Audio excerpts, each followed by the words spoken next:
Bismillah, kedengaran jelas suaranya, ibu-ibu? Kelihatan orangnya? Kesini pengen apa?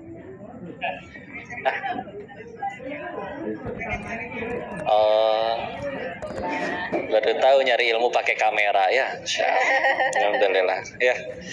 Baik, izin dibuka dulu dengan doa. A'udzubillahi minasyaitonirrajim. Bismillahirrahmanirrahim. Rabbi shrah li sadri wa yassir li amri wahlul 'uqdatam min lisani yafqahu qawli. Rabbana zidna ilman warzuqna fahman bi rahmatika ya arhamar rahimin. Subhanaka la ilma lana illa ma 'allamtana innaka antal alimul hakim. Allahumma inna as'aluka ilman nafi'an wa rizqan thayyiban wa amalan mutaqabbalan. Amin ya rabbal alamin. Bismillahirrahmanirrahim. Assalamualaikum warahmatullahi wabarakatuh. Alhamdulillah rabbil alamin. Alhamdulillahilladzi arsala rasulahu bil huda wa dinil haqq liyuzhirahu 'alad dini kullih. Segala puji hanya kepada Allah yang atas nikmat darinya malam ini kita bisa kumpul di rumahnya, di tempat yang baik, dalam kegiatan yang baik, bersama orang-orang yang baik. Orang baik bukan ini? Amin. Baiklah, kumpulnya di masjid ya, Masya Allah. Dan kalau dari wajah-wajahnya kelihatannya bentar. Kelihatannya nggak ada yang pernah jadi bandar judi ya di sini ya.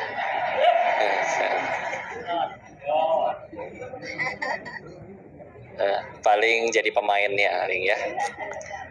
Karena rungkat jadi kesini ya. Berarti yang paling banyak dosanya bisa jadi saya ya. Mohon doanya, mohon nasihatnya, mudah-mudahan sudah diampuni oleh Allah. Dan salawat salam semoga selalu tercurah kepada junjungan kita baginda Rasulullah Muhammad sallallahu alaihi wasallam beserta para keluarga, sahabat, dan semoga Allah sanggupkan kita istiqomah mengikuti sunnah-sunnah beliau sampai akhir hayat kita insyaallah. Amin ya rabbal alamin. Salam takzim, salam kenal pada seluruh asatidz, alim, ulama, kiai, tokoh masyarakat, zadah, bunda-bunda, berjemaah seluruhnya yang dimuliakan oleh Allah. Dimuliakan oleh Allah, aku yakin, karena di luar sana tadi sepanjang jalan ada yang mungkin sedang tidak mengingat Allah, ini mau hadir ke sini untuk mengingat Allah, maka pasti dimuliakan oleh Allah. Ya. Namun wabil khusus kepada ibu-ibu, ada syaratnya ya kalau pengen ngaji sama Ko Denis. Gaya ya, ada syaratnya. Kiai aja nggak ada syaratnya. Tapi ini penting supaya tidak mubazir, supaya tidak sia-sia. Yaitu syaratnya satu saja, yang diingat bukan si kokoknya, tapi pencipta si kokoknya. Ya. Jadi kalaupun ada kebaikan yang didapat dari pertemuan ini, aku yakin semuanya dari Allah. Karena si kokonya nggak bisa apa-apa. Cuman hamba Allah yang terlalu banyak dosanya, tapi terlalu sering ditolong oleh Allah. Ya. Allah berfirman, Quran surat 35, surat Fatir, ayat 45, pas pojok kiri atas sebelum Yasin. A'udzu billahi minasyaitonir rajim. Bismillahirrahmanirrahim. Walau yu'akhidullahu an-nas bima kasabu ma taraka 'ala dhahriha min dabbah walakin yu'akhiruhum ila ajalin musamma. Apa tuh kok terjemahannya? Terjemahannya, kalau sekiranya setiap manusia Allah segerakan balasan atas dosanya, bikin dosa kontan tuh bu balasannya. Apa kata Allah? Tidak tersisa makhluk bergerak yang bernyawa di muka bumi ini. Habis tuh. Ya. Berarti kesimpulannya dua. Satu, tidak ada yang luput dari dosa. Dua, dosa sekecil apapun layak Allah matikan. Kira-kira dari bangun tidur tadi pagi sampai jam ini, sampai detik ini, kira-kira ngelakuin dosa nggak bu? Kalau saya hakul yakin iya, saya. Karena saya dosanya. Berarti aslinya saya layak dimatikan oleh Allah. Tapi kenapa masih ramai seperti ini? Walakin yuakhiruhum. Tapi Allah akhirkan untuk mereka. Sampai kapan? Ila ajalim musamma. Sampai waktu yang ditentukan. Jadi emang kalau misalkan datang dengan perasaan ada perasaan bersalah ke hadapan Allah, oh itu insya Allah nasihat lebih mudah masuk, Bu. Tapi kalau perasaan ngerasa bahwa ngetes coba ngelihat itu engkau itu satu tuh ngomong apa coba, udah kayak gimana emang ngajinya. Kalau dengan perasaan seperti itu, satu terserah Allah lah ya, diterima atau tidak ya. Tapi ini mengingat tadi animonya di depan seperti itu, sebelum masuk ke tema, izin mengingatkan waktu itu lagi ngaji tafsir Al-Qurtubi, tafsir kitab tafsir Al-Quran Al-Qurtubi dengan guru kami Ustadz Budi Ashari. Beliau menjelaskan waktu itu tentang bab niat ya. Maka Imam Qurtubi ini memberi 3 contoh tentang niat ya. Satu, kata beliau, kalau ada orang toharoh bersuci, entah itu wudu, mandi wajib, apapun ya, toharoh, dengan niat ingin mendinginkan tubuhnya. Sekalian Palembang lagi panas, bentar lagi adzan zuhur ya. Habis itu beneran sholat zuhur beneran ya.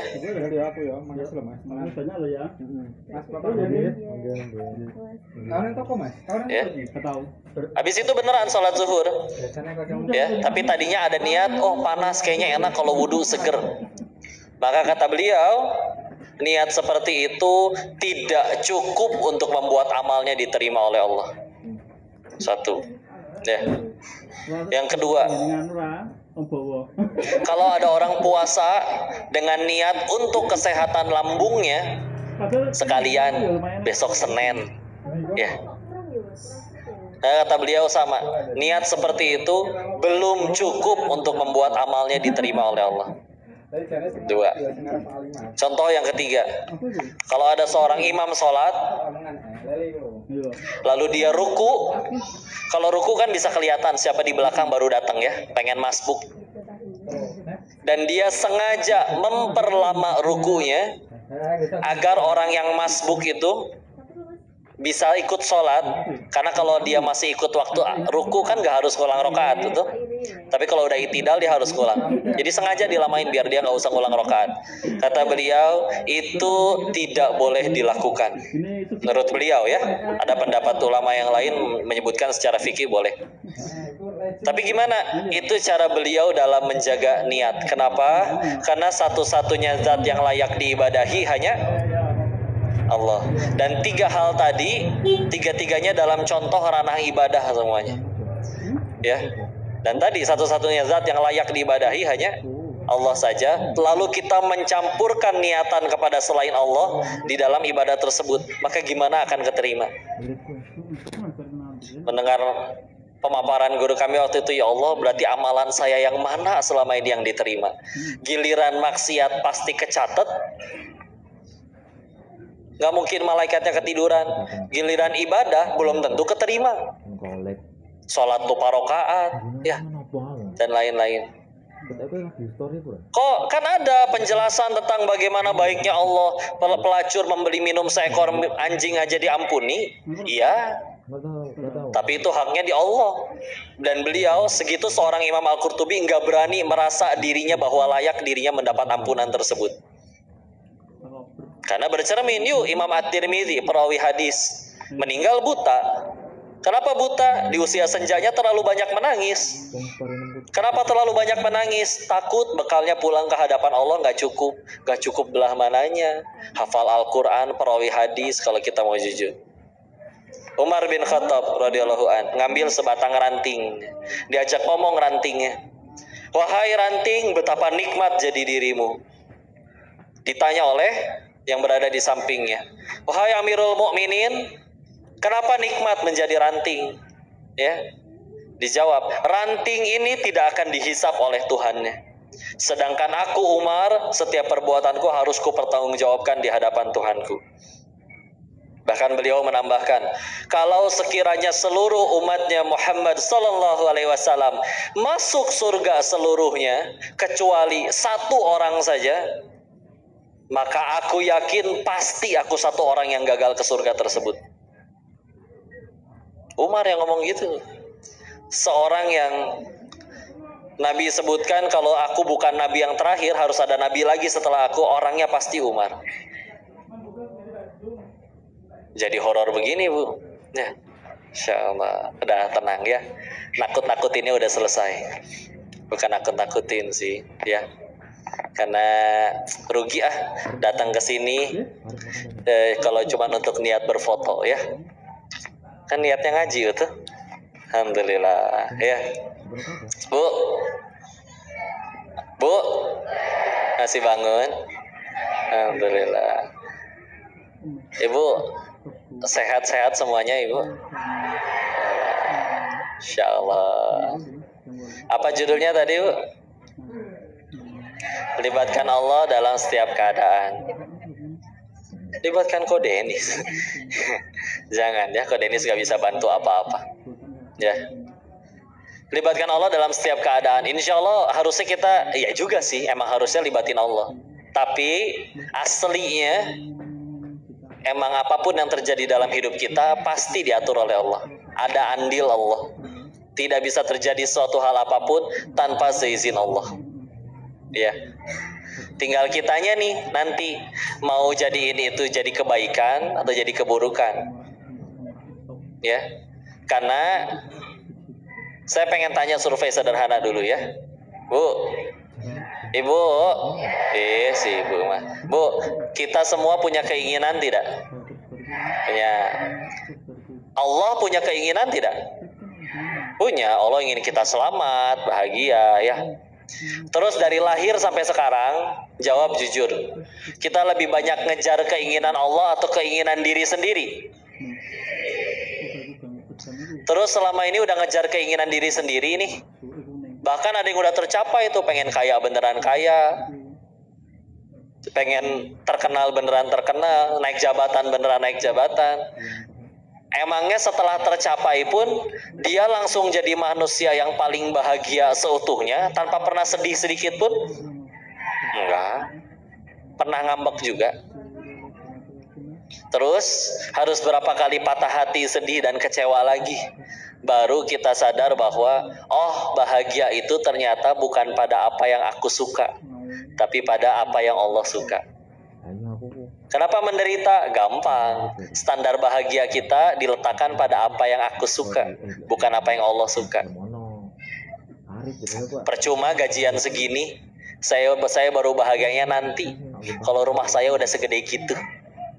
Standar bahagianya gitu. Sehingga akhirnya dia udah punya tempat tinggal pun gak kehujanan, gak kepanasan, ngambek kalau rumahnya gak tambah besar. Ya, menderita jadinya, diperbudak oleh keinginannya sendiri. Pernah ngelihat orang kaya masih stres? Pernah ngelihat yang udah punya jabatan masih nyuri dari rakyatnya? Pernah ngelihat yang istrinya udah cantik masih selingkuh? Tuh kan, makin ngegas ya. Tenang Bu, saya sedang tidak membahas suami ibu ya. Suami ibu insya Allah soleh semua. Ya. Kan katanya harusnya itu semua sumber kebahagiaan, tapi ternyata nggak bahagia juga.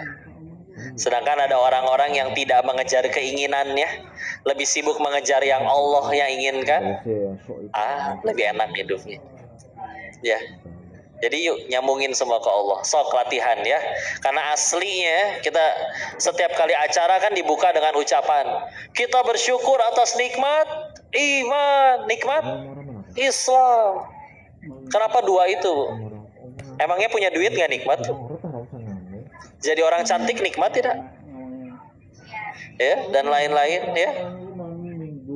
Karena kenapa dua hal itu disebut? Karena memang hanya iman dan Islam yang nggak punya potensi jadi dosa. Yang lain selain itu masih bisa punya potensi jadi dosa Bu. Sok contoh ya. Ibu-ibu di WA sama suaminya. Istri ya. Kan ibu istri kan ya. Uang belanja ayah naikkan ya. 20 juta. Tuh, udah alhamdulillah. Per minggu 20 juta. Masya Allah. Begitu Bu, nyenengin ibu-ibu tuh gampang. Tinggal dikasih khayalan mereka udah bahagia ya. Makanya suka dengan drama ya. Bu, tadi naik uang belanja. Terima kasih Su, maksudnya suami ya, suami ya, bukan Su yang lain ya. Terus saya tanya, naik uang belanja nikmat bukan? Bukan, baru dibilang tadi ujian. Nah, kapan jadi nikmat? Kalau bisa kita buat jadi jalan tambah dekat sama Allah. Sedekahnya tambah banyak, zakat, kurban nanti ya. Karena kalau misalkan uangnya tambah banyak dipakai maksiat, masa nikmat? Ada orang pengen maksiat bisa nggak jadi loh, gara-gara nggak punya uang. Terus punya uang dipakai maksiat, oh rugi ya. Nah tenang aja, libatin Allah. Karena kalau urusannya sama Allah nggak ada ruginya, Bu. Semuanya jadi kebaikan. Kalau kita masih ngukurnya pakai kacamata dunia, oh rugi. Iya. Karena kadang lihat ya, perhatikan ya. Kita ambil contoh. Misalkan ada orang-orang yang orang kalau sudah soleh asli, tambah dekat sama Allah, dia hidupnya kayak nggak pernah marah, nggak pernah ngambek, nggak pernah kecewa, nggak pernah ngeluh. Bukan karena hidupnya jadi nggak punya masalah lagi, Bu. Bisa jadi masalahnya tambah banyak. Tapi tetap aja gitu ya. Udah nolongin orang, dijahatin orang, nggak ngambek. Sampai penasaran, coba kita tanya, bang, abang kan habis tolongin dia, terus dijahatin, kok nggak marah sih? Kenapa saya harus marah? Kan dia yang jahat. Dia yang jahat ya dia yang dihukum sama Allah. Masa saya yang dihukum? Nggak masuk akal. Lagian tahu nggak? Saya bakal mati loh, cepat atau lambat. Terus cita-cita pengen ke surga. Nabi Adam aja diusir dari surga gara-gara satu dosa. Saya yang cita-cita ke surga, apa dosanya cuma satu? Banyak. Berarti kan saya perlu penggugur dosa biar bisa ke surga. Tapi ibadah saya segitu-gitunya. Tahu-tahu dia fitnah saya. Kan lumayan gugurin dosa. Makanya saya pengen bawain kue bolu ini ke si pemfitnah itu. Karena dia udah baik banget memfitnah aku. Oh gitu. Iya. Dia zolim kan sama aja kayak transfer pahala. Pahala dia habis, dosa saya diangkut dia. Baik sekali kan si pemfitnah itu. Dia memang cinta banget sama aku ya. Kesalahanku dicari gitu ya. Gara-gara dia cari kesalahan aku jadi tahu apa yang harus aku perbaiki. Orang yang akunya sayang sama aku aja gak nyari-nyari kesalahan aku tuh. Memang dia sayang banget sama aku, insya Allah ya. Tapi kan udah ditolong dia malah jahat. Karena memang berbuat baiknya bukan supaya dia suka, biar Allah suka ya. Apa artinya satu dunia cinta tapi Allah benci? Gak enak ya. Tapi kelakuannya nyebelin kok. Alhamdulillah meninggal gak ditanya kelakuan dia, ditanya kelakuan masing-masing. Alhamdulillah. Enak tidak? Kenapa terpana begitu ya? Enak tidak? Hah? Susah? Oh gitu. Enggak, susah tergantung sudut pandang ya. Kata orang yang belum pernah berkuda, naik kuda susah. Kata orang yang kemana-mana naik kuda, berkuda teh gampang ya. Bismillah ya. Kalau kita masih gampang sedih sama kecewanya, yuk jujur-jujuran ya. Bisa jadi dua penyebabnya. Satu, masih terlalu cinta sama dunianya. Dua, mungkin kita belum pengen surganya Allah.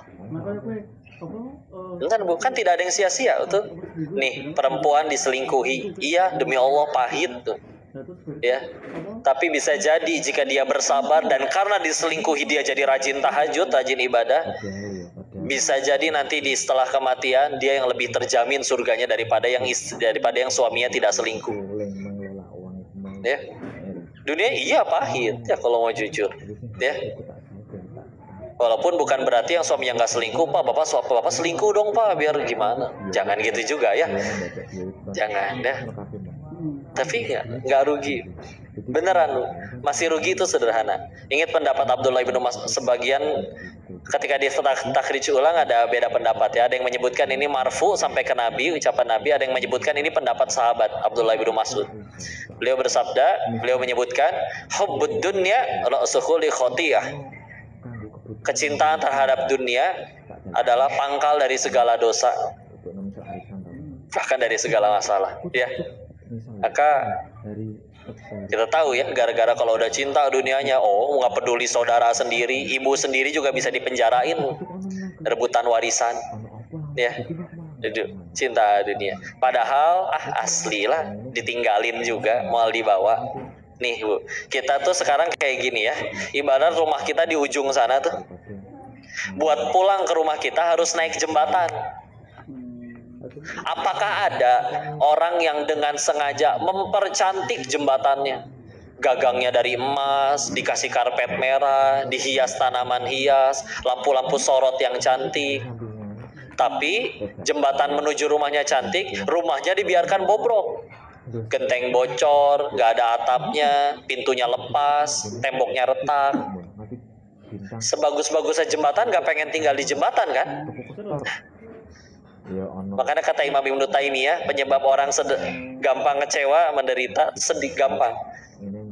Beliau menyebutkan karena ia membaguskan dunianya dan menghancurkan akhiratnya. Jelas-jelas bakal ke rumah, tapi yang direnovasi cuman jembatannya. Jelas-jelas bakal pulang ke hadapan Allah, tapi yang diperbaiki, dipercantik hanya rumah, hanya dunianya saja. Boleh, bukan berarti nggak boleh punya kayak tadi ya. Mumpung dititipi bisa jadi kebaikan ya. Orang nggak punya followers tuh, orang bilang kayak gini ya, orang kalau udah terkenal itu kentut aja dianggap kata mutiara Bu. Itulah ya. Tapi kalau belum jadi apa-apa, mau ngucap sebagus apapun dianggap kentut. Makanya mumpung ternyata nanti suatu saat ibu viral gitu ya, mumpung punya followers, gunain itu, sadari itu ujian dan jadikan itu jalan tambah dekat sama Allah.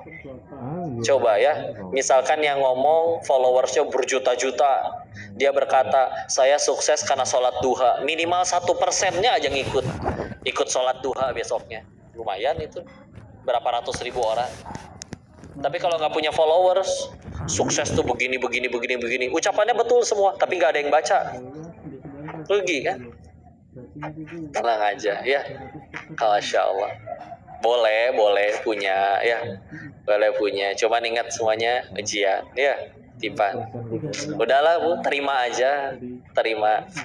Karena salah satu bab keimanan itu nggak cuman meyakini Allah itu satu, Tuhan itu satu, Allah doang enggak. Termasuk meyakini kalau Allah udah suruh itu baik, Allah udah larang itu pasti buruk. Terima, nggak ada yang sia-sia ya. Karena kalau kita tidak terima, wah itu jalan penderitaan juga ya.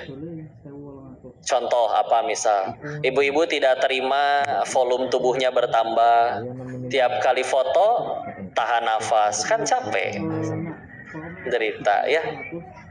Berhasil terlihat langsing, wajahnya menjadi biru.